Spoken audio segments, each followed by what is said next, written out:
আচ্ছা দেখ, আজকে আমরা হেটেরোসাইক্লিক কেমিস্ট্রির সম্ভবত লাস্ট ক্লাসটা করছি। আমরা এখানে বেশ কিছু বিক্ষিপ্ত রিয়াকশানস ডিসকাশন করব, মিসলেনিয়াস কিছু রিয়াকশান যেগুলো তোদের এক্সামের জন্য খুবই ইম্পর্ট্যান্ট। আচ্ছা, প্রথমেই আমরা পিরিডিন সিস্টেমে আসি। এখন পিরিডিনে দেখ, পিরিডিনে আমরা 2 হাইড্রক্সি পিরিডিন কি করে সিনথেসিস বলা ভুল, প্রিপারেশন কি করে করতে হয় আমরা আগের ক্লাসে পড়েছি যে পিরিডিনকে KOH দিয়ে ফিউজ করলে বা KOH দিয়ে হিট করলে পিরিডিনের উপরে নিউক্লিওফিলিক সাবস্টিটিউশন রিঅ্যাকশন হয়ে 2 হাইড্রক্সি পিরিডিন তৈরি হতে পারে। এখন এই 2 হাইড্রক্সি পিরিডিন একে যদি আমরা POCl3 দিয়ে ট্রিট করি তাহলে কি হয় না, অক্সিজেনটা ফসফরাসে অ্যাটাক করে এই রকমই হয়। এই OP double bond OCl plus কে বেরোয় Cl মাইনাস, এই Cl মাইনাসটা অ্যাটাক করলো, এইটা খুলে যায়, খুলে গিয়ে N মাইনাস, এই একটা এখানে Cl OP double bond OCl এনটা অ্যাটাক করলো, এইটা খুলে বেরিয়ে গেল। সো উইল অবটেন 2-ক্লোরোপিরিডিন। তাহলে এইভাবে আমরা 2-ক্লোরোপিরিডিন পেতে পারি। সিমিলারলি 4 হাইড্রক্সি পিরিডিন থেকে আমরা 4-ক্লোরোপিরিডিন পেতে পারি। এখন এই মলিকুলগুলো এই 2-ক্লোরোপিরিডিনই হোক বা 4-ক্লোরোপিরিডিনই হোক, এরা অ্যারোমেটিক নিউক্লিওফিলিক সাবস্টিটিউশন করতে পারে। মানে এর উপরে আমরা যদি অ্যামোনিয়া দিয়ে করি ট্রিট, তাহলে রিঅ্যাকশনের মেকানিজম দেখ, মানে অ্যাডিশন এলিমিনেশন মেকানিজম, এটা এই গেল এন এর মাথাতে negative charge, because N electronegative atom, it can stabilize the negative charge NH2Cl এই মাইনাস, আবার এটা এই গেল এই বেরিয়ে গেল। তাহলে অবভিয়াসলি মেকানিজম থেকে এটা ক্লিয়ার যে only 2-chloro or 4-chloropyridine can undergo this type of substitution reaction, whereas 3-chloropyridine যদি এই পজিশনে ক্লোরিন থাকে সে কিন্তু এরকম করে নিউক্লিওফিলিক সাবস্টিটিউশন করতে পারে না, এই রিঅ্যাকশনটা হবে না, কারণ অ্যাটাক করলে নেগেটিভ চার্জটা কখনোই নাইট্রোজেনের মাথার উপরে আসবে না। একদম খুব সহজ কনসেপ্ট, অলরেডি তোরা অনেক ম্যাচিওর এই কনসেপ্টগুলো বোঝার জন্য। তাহলে এই ধরনের সিস্টেমে যে নিউক্লিওফাইল দেবো সেটা আসবে, অ্যামোনিয়া দিলে অ্যামাইড আসবে, মিথক্সি দিলে মিথক্সি আসবে, হাইড্রাজিন দিলে হাইড্রাজিন আসবে। সমস্ত এক্সাম্পলগুলো আর বলছি না, এগুলো খুবই সহজ, তোরা নিশ্চয়ই করলেই তোরা বুঝতে পারবি। একই রকমই এক্সাম্পল, জাস্ট একটা নিউক্লিওফিলিক সাবস্টিটিউশন রিঅ্যাকশন। আচ্ছা, আমরা দেখ আরেকটা খুব মাইলস্টোন রিঅ্যাকশন দেখ, পিরিডিন এন অক্সাইডের কথা আমরা পড়েছি। পিরিডিনকে MCPPA দিয়ে ট্রিট করলে পিরিডিন 1 অক্সাইড তৈরি হয়। একে যদি অ্যাসিটিক অ্যানহাইড্রাইড দিয়ে ট্রিট করি তাহলে কি হবে, অ্যাসিটিক অ্যানহাইড্রাইড, তাহলে CH3CO OCOCH3, অক্সিজেন মাইনাসটা অ্যাটাক করলো, এইটা খুলে গেল, তাহলে কি তৈরি হবে, এই N প্লাস OCOCH3 আর কে বেরিয়ে গেল OCOCH3 মাইনাস, এই মাইনাসটা 2 পজিশনে অ্যাটাক করলো, N এর প্লাস চার্জটা স্টেবিলাইজড হয়ে গেল, তাহলে কি হবে, এই OCOCH3 HOCOCH3 এইটা, এবারে CH বন্ডটা ভাঙলো, এইটা বেরিয়ে গেল, তাহলে কে বেরিয়ে গেল CH3CO মাইনাস আর H মানে অ্যাসিটিক অ্যাসিড, আর মাঝখান থেকে এইটা কি থেকে গেল, এই OCOCH3 এইটা থেকে গেল।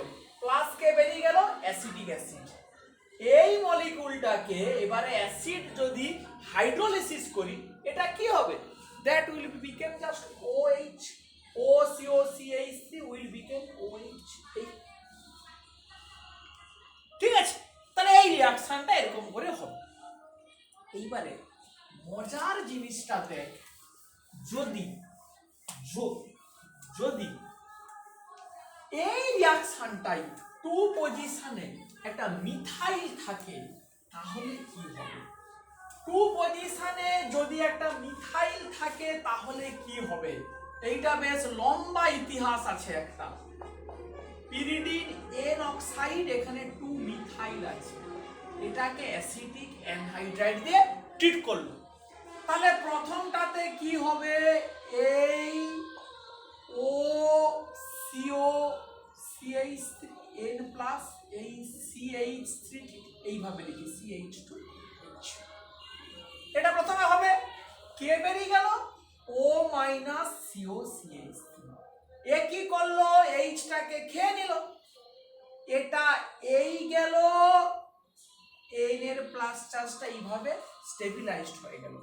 So you will obtain this type of structure, এই ডবল বন্ড CH2 ও C ডবল বন্ড ও CH3, এরকম একটা স্ট্রাকচার চলে এলো।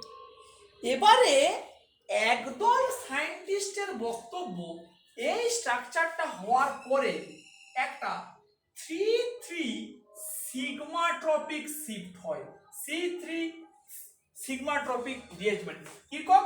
3-2-1 1-2, এই অক্সিজেনটা 3, ফলে এই বন্ডটা ব্রেক করে এই অ্যাটাক করলো, এটা এই গেল, এটা এই খুলে গেল, ফলে মলিকুলের স্ট্রাকচারটা কি এলো?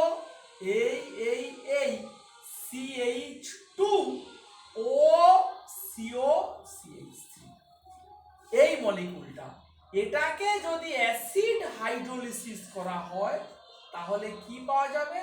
CH2OH, এরকম একটা মলিকুল। তাহলে পরীক্ষায় কোশ্চেন দেয় এরকম করে যে N ঠকিয়ে দেয়, N minus O minus N plus এই মিথাইল দিয়ে দেয়, দিয়ে Ac2O, কি হবে? তাহলে কি হবে না, এর কিছু করতে পারবে না, শুধু এইখানটাতেই চেঞ্জ হবে, it will be converted to এটা CH3 CH2O CO CH3। এবারে কিন্তু এর পরবর্তীকালে একটা কনসেপ্ট ডেভেলপ করেছে যে প্রবাবলি রিঅ্যাকশনটা এরকম করে যায় না, এই রিঅ্যাকশনটা বোধহয় ফ্রি রেডিক্যাল পাথওয়ে দিয়ে যায়। তার পেছনে প্রমাণ কি না, যখন রেডিও লেভেল এক্সপেরিমেন্ট করলো এরকম করে O minus N plus CH3, এই অক্সিজেনটা নর্মাল অক্সিজেন 16, কিন্তু অ্যাসিটিক অ্যানহাইড্রাইডের প্রত্যেকটা অক্সিজেনকে রেডিও লেভেল করে দিল 18। কি মজার রিঅ্যাকশন দেখ, অ্যাসিটিক অ্যানহাইড্রাইডের প্রত্যেকটা অক্সিজেনকে 18 করে দিল। তাহলে কি হবে যদি আমরা একটু স্টেপ জাম্প করি? তাহলে এটা হবে O CO CH3, এটা 16, এটা 18, এই CH3। এবারে কি হবে না, যদি এরকম করে সিগমাট্রপিক হয়, এই CH2 O CO CH3, এইটা 16, এইটা 18, এরপরে যদি সিগমাট্রপিক হয় তাহলে যেটা তৈরি হবে সেইটার কি স্ট্রাকচার? CH2O CO CH3, তখন দেখ এইটা 18, এইটা 16, কারণ এটা এই যাচ্ছে, এটা এই যাচ্ছে, এই খুলছে, ফলে C এর সাথে 18 অক্সিজেনের বন্ড হলো। এইটাকে হাইড্রোলিসিস করলে কি পাওয়া যাবে? CH2OH, অক্সিজেনটা 18 পাওয়া যাওয়া উচিত যদি এই মেকানিজমটাই ফলো করে। কিন্তু এদের বক্তব্য হচ্ছে, মানে রেডিও লেভেল এক্সপেরিমেন্ট দিয়ে এরা যে মেকানিজমটা এস্টাবলিশ করলো বললো যে না, এই স্টেপটার পরে এই বন্ডটার ডাইরেক্ট হোমোলাইটিক ক্লিভেজ হবে, হোমোলাইটিক ক্লিভেজ। তাহলে কি হবে, এন ডট এই ডবল বন্ড CH2 প্লাস কি তৈরি হবে, O dot C double bond ও CH3, এটা 16 এটা 18। এইটা এই ফ্রি রেডিক্যাল যদি এটা ভেঙে যায়, এটা যেই ভেঙে গেল এর যেই রেজোনেন্স হবে কি হবে, সি ডবল বন্ড ও ডট CH3, এটা 16 এটা 18। তাহলে এই দুটো ডট এবারে কি করবে না, দেখ যদি এটাকে এরকম করে দেখাই, এই ডবল বন্ড CH2 তো এই ডট এটা এদিকে এলো এটা এদিকে ভাঙলো, ফলে কি হবে, এই এই এই ডবল বন্ড CH2 ডট এর সাথে এও জুড়তে পারে এও জুড়তে পারে, দুটোই জুড়তে পারে। দুটোই যদি জুড়ে তাহলে এরকম করে দুটো স্ট্রাকচার পেতে পারি, এই CH2 ও CO CH3 যদি এ জুড়ে এটা 16 এটা 18 প্লাস যদি এ জুড়ে যায় তাহলে কি পাবো, CH2 ও CO CH3, এইটা 18 এইটা 16। এদের যদি হাইড্রোলিসিস করা হয় তাহলে পাওয়া যাবে CH2OH একবার 16 মিক্সচার পাওয়া যাবে CH2OH 18। দেখ এই দুটোই পাওয়া যাচ্ছে অ্যাকচুয়ালি, এই রিয়াকশনটা করলে এরকম দুটো মিক্সচার 16 18 মিক্সচার পাওয়া যায়, which proves the reaction goes via free radical pathway not via this type of 3,3 sigma tropic shift। তাহলে এইটা আরেকটা মাইলস্টোন এক্সাম্পল, প্রচুর কম্পিটিটিভ এক্সামে প্রচুর বার কিন্তু এই প্রবলেমটা দিয়েছে, এই প্রবলেম প্রচুর বার কিন্তু দেয়, খুব সাবধান খুব খেয়াল রাখতে হবে। আচ্ছা বেশ, এর পরের একটা প্রবলেমে আমরা আসি। এর পরের যে প্রবলেমটা আমরা বলবো যে pyridine 2 carboxylic acid CO2H এ ইজিলি ডিকার্বক্সিলেট করতে পারে। pyridine 2 carboxylic acid can undergo easy decarboxylation। why? তার কারণটা হচ্ছে এই মলিকুলটা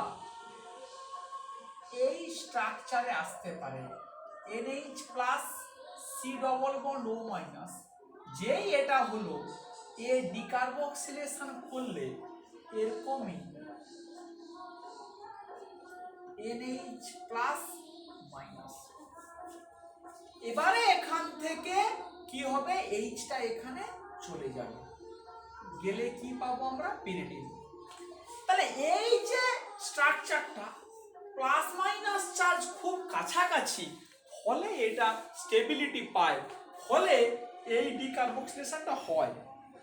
কিন্তু 3 বা 4 এ যদি CO2H থাকে, ফলে এই মাইনাস চার্জটা এই প্লাস চার্জ থেকে অনেক দূরে চলে যায়, ফলে এর মতো স্টেবিলিটি সেটা পায় না। সেই জন্যই only pyridine 2 carboxylic acid আন্ডারগোজ decarboxylation, এটাই হচ্ছে গিয়ে লজিক। এবং এটার পিছনে প্রমাণ যে pyridine 2 carboxylic acid এই মেকানিজমেই যে ডিকার্বক্সিলেশন করে, মানে একটা যে নেগেটিভ চার্জ তৈরি হয় তার পেছনে প্রমাণ কি না, এর সঙ্গে যদি কোনো এক্সটার্নাল ইলেকট্রোফাইল মিশিয়ে হিট করা হয় তখন 2 পজিশনে ওই ইলেকট্রোফাইলটা অ্যাড হয়ে যায়। এক্সাম্পল, যদি এর সঙ্গে অ্যাসিডোফেনন মিশিয়ে হিট করা হয় তখন অ্যাকচুয়ালি 2 পজিশন অ্যাসিডোফেননটা ঢুকে যায়, মানে ওই মাইনাসটা অ্যাসিডোফেননে অ্যাটাক করলে এরকম একটা মলিকুল পাওয়া যায়। বেশ, এইটা একটা রিঅ্যাকশন। নেক্সট একটা রিঅ্যাকশন দেখ, pyridine N অক্সাইডকে ফিনাইল ম্যাগনেসিয়াম ব্রোমাইড দিয়ে ট্রিট করলে কি হবে না Ph minus MgBr plus Ph minus attack করলো এন এর প্লাস চার্জটা স্টেবিলাইজড হয়ে গেল ও এমজিবিআর এখানে এইচ এই পিএইচ প্রথমে এরকম একটা স্ট্রাকচার আসবে এটাকে যেই অ্যাসিড দেবো মাইল্ড অ্যাসিড ওয়ার্কআপ তখন কি হয় এটা হয়ে যায় OH এইচ এইচ এবারে এই বনটা ভেঙে এই জল বেরিয়ে যায় তাহলে কি হবে এই N এই এইচ 2 ফিনাইল পিরিডিন এখানে এটা না দিয়ে এখানে কখনো কখনো অ্যাসিডিক অ্যানহাইড্রাইডও দিয়ে দেয় তখন এটা OH না হয়ে কি হবে তখন OAC তারপরে সেম এটা বেরিয়ে যাবে OAC মাইনাসটা বেরিয়ে যাবে তখন মানে একই রকমই সে অ্যাসিডও দিতে পারে বা অ্যাসিডিক অ্যানহাইড্রাইডও দিতে পারে বেশ এরপরে যে রিঅ্যাকশনটা আমরা বলবো দেখ পিরিডিন 1 অক্সাইড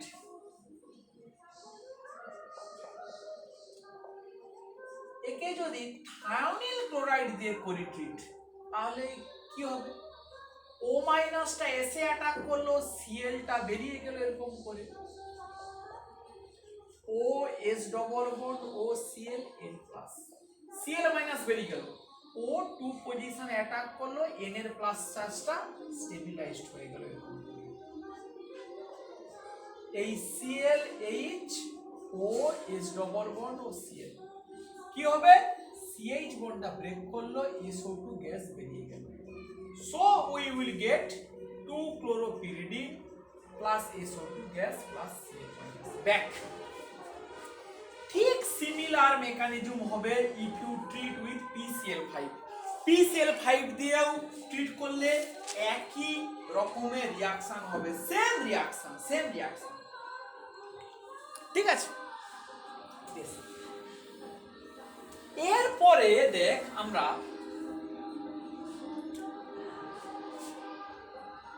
এরপরে যে রিঅ্যাকশনের কথা আমরা বলবো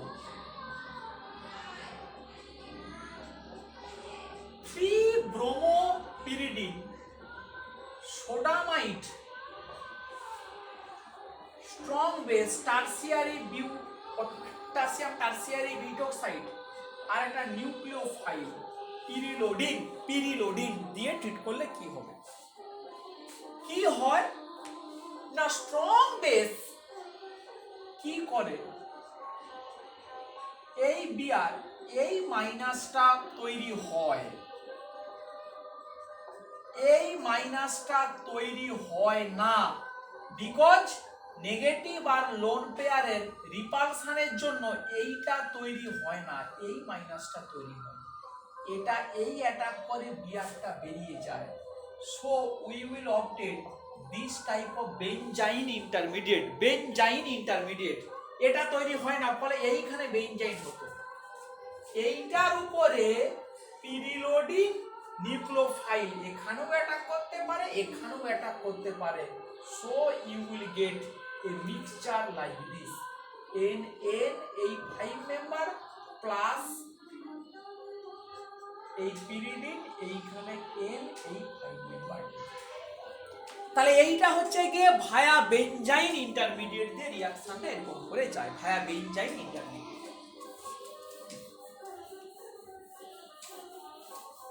নেক্সট রিঅ্যাকশনটা দেখ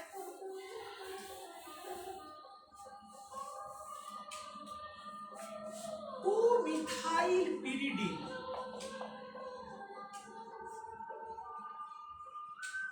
বেঞ্জালডিহাইড বা অ্যাসিটালডিহাইড আর অ্যালকালি দিয়ে ট্রিট করলে এই মিথাইলটা অ্যালডিহাইডের সঙ্গে অ্যালডল কনডেনসেশন করে CH ডবল বন্ড CH মজার ব্যাপারটা শুধু 2 পজিশনের মিথাইলই করে কারণ এই মাইনাস চার্জটা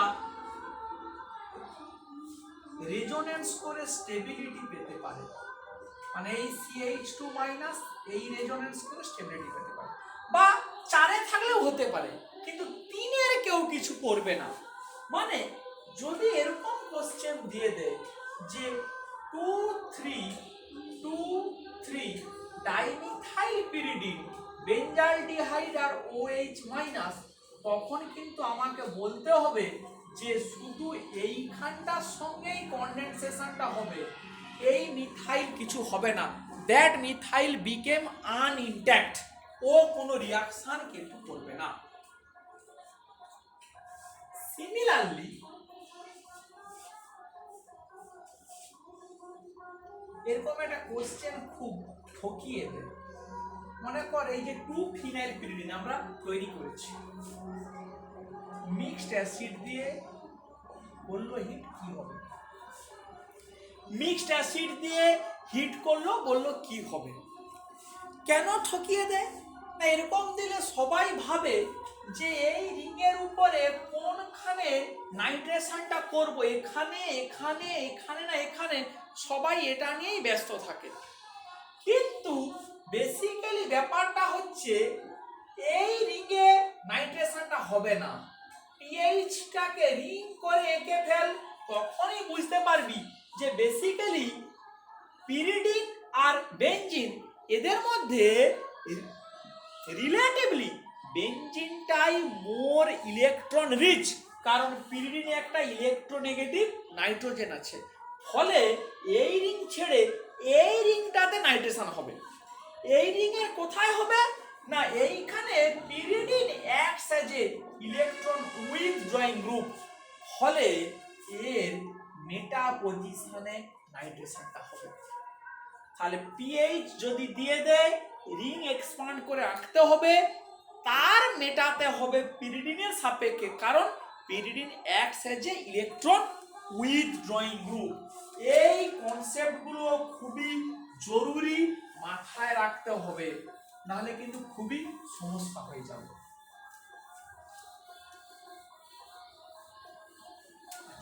এরপরে দেখ আমরা ওই কুইনোলিন আইসোকুইনোলিনের একটা দুটো রিঅ্যাকশনের কথা একটু বলি।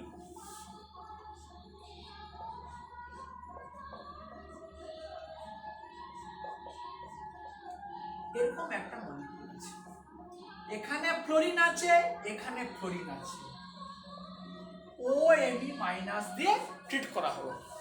খুব সুন্দর কনসেপ্ট। কি হবে না, অ্যারোমেটিক নিউক্লিওফিলিক সাবস্টিটিউশন হবে। এই ফ্লোরিনের হবে নাকি এই ফ্লোরিনের হবে, কোশ্চেনটা হচ্ছে গিয়ে সেইটা। এই ফ্লোরিনটাই সাবস্টিটিউটেড হবে, কারণ এখানে যদি অ্যাটাক করে এই নাইট্রোজেন মাইনাস চার্জটাকে স্টেবিলাইজ করতে পারবে। পুরো মেকানিজম আর দেখাচ্ছি না, তোরা নিশ্চয়ই বুঝতে পারছিস যে কি ব্যাপারটা। তাহলে এই ফ্লোরিনটাই সাবস্টিটিউট হবে, এর কিছু কিন্তু হবে না। এরপরে দেখ কুইনোলিন, এই আমার কাছে আছে কুইনোলিন, একে আমরা চিচিবেবিন রিঅ্যাকশন করাচ্ছি। KNH2 liquid ammonia -66 degree centigrade temperature, potassium amide liquid ammonia -66, কি হবে না কুইনোলিনের পিরিডিন রিংয়ের 2 পজিশনে প্রথমে অ্যাটাক করবে, HNH2, এরকম একটা ইন্টারমিডিয়েট তৈরি হবে। এইবারে দেখ এখানে যদি পটাশিয়াম পারম্যাঙ্গানেট -66, টেম্পারেচারটা মোস্ট ইম্পর্টেন্ট, যদি পটাশিয়াম পারম্যাঙ্গানেট এটাকে অক্সিডাইজ করা মানে কি, N- অ্যাটাক করবে, H- বেরিয়ে যাবে, ওই যে H- বেরিয়ে যাওয়া তাকে KMnO4 অক্সিডাইজ করে হাইড্রোজেন গ্যাস তৈরি করবে, ফলে এটা একটা অক্সিডেশন রিঅ্যাকশন, সেই জন্যই এটা দরকার হয়, না হলে শুধু H- লিবারেট করতে পারে না। তাহলে কি তৈরি হবে না 2-অ্যামিনোকুইনোলিন। কিন্তু এই রিঅ্যাকশনটা যদি টেম্পারেচারটাকে -45 এর বেশি হয়, মানে ছিল -66, টেম্পারেচারটা বেড়ে বেড়ে যেই -45 এর বেশি হবে, নেগেটিভ স্কেলে আছে, সেই জন্য -66 থেকে বেড়ে বেড়ে -45 যেই হবে তখন this will undergo a rearrangement. NH2টা তখন 4 পজিশনে চলে যাবে। এই অবস্থাতে যদি KMnO4 at -40 ডিগ্রি সেন্টিগ্রেড টেম্পারেচারে ট্রিট করা হয়, মানে অ্যাবাভ -45, তখন আমরা কি পাবো না 4 অ্যামিনো কুইনোলিন। এটাও এরকম করে টেম্পারেচার দিয়ে কিন্তু কোশ্চেন হয়। এরপরে নেক্সট আরেকটা খুব ক্লাসিক রিয়াকশন দেখ, সেইটা হচ্ছে আইসোকুইনোলিনের উপরে। আইসোকুইনোলিন এইটা 3 ব্রোমো আইসোকুইনোলিন, একে sodamide liquid ammonia -33 degree সেন্টিগ্রেডে reaction করানো হয়েছে। কি পাওয়া গেছে? পাওয়া গেছে ব্রোমিন যে জায়গাটাতে আছে সেই জায়গাটাতে NH2 এসেছে, বিআরটা সরে গিয়ে কেসে NH2। এখন আপাত দৃষ্টিতে দেখে কি মনে হতে পারে না খুবই সহজ, হয়তো একটা বেনজাইন ইন্টারমিডিয়েটের থ্রু দিয়ে এই রিয়াকশনটা যেতে পারে, বা কি হতে পারে না অ্যাডিশন এলিমিনেশন রিয়াকশন করে অ্যামাইড অ্যাটাক করে বিআরটাকে বের করে দিতে পারে। কিন্তু রিয়াকশনের মেকানিজম ওরকমই মোটেই নয়। রিয়াকশনের মেকানিজমটা সম্পূর্ণ অন্যরকমই।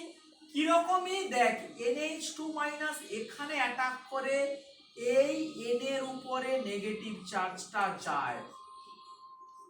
দেখ এই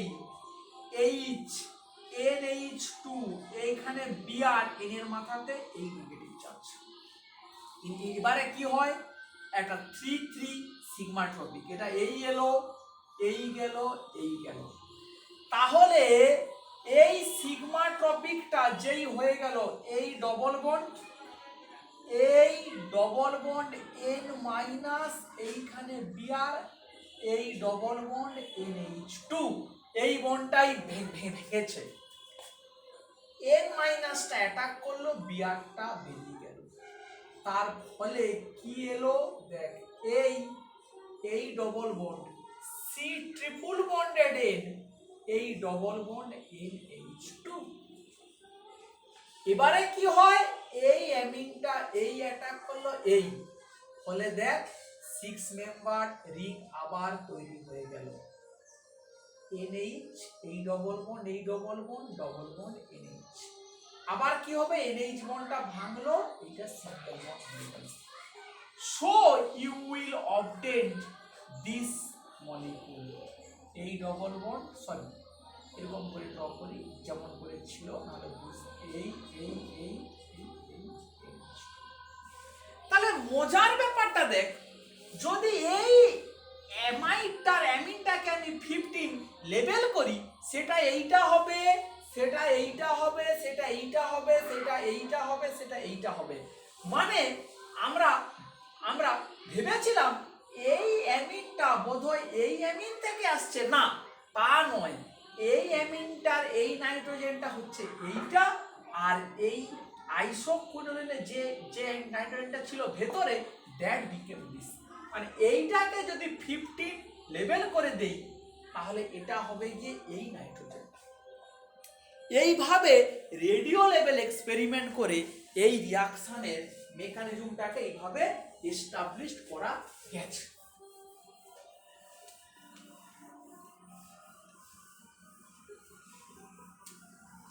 এরপরে আমি একটা হিন্টস জাস্ট দিয়ে দিচ্ছি, দেখ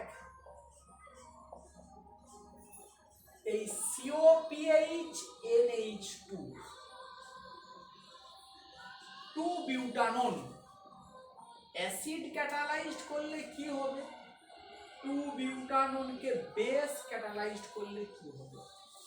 হিন্টস কি হবে, এই মলিকুল এই কিটোনের সাথে প্রথমে অ্যাসিড ক্যাটালাইজড অ্যালডল কনডেনসেশন করবে, করে এই অ্যামিনটা কার্বনিলের সাথে রিয়াকশন করলে একটা কুইনোলিন হবে। এখানে এই মলিকুলটা এই কার্বনিলের সাথে বেশ ক্যাটালাইজড অ্যালডোল করবে, করার পরে এই অ্যামিনটা এই কার্বনিলের সাথে বিক্রিয়া করে আরেকটা কুইনোলিন কম্পাউন্ড তৈরি হবে। দুটো কেসে দুটো ডিফারেন্ট কুইনোলিন কম্পাউন্ড কিন্তু তৈরি হবে, টু ডিফারেন্ট কুইনোলিন কম্পাউন্ড তৈরি হবে।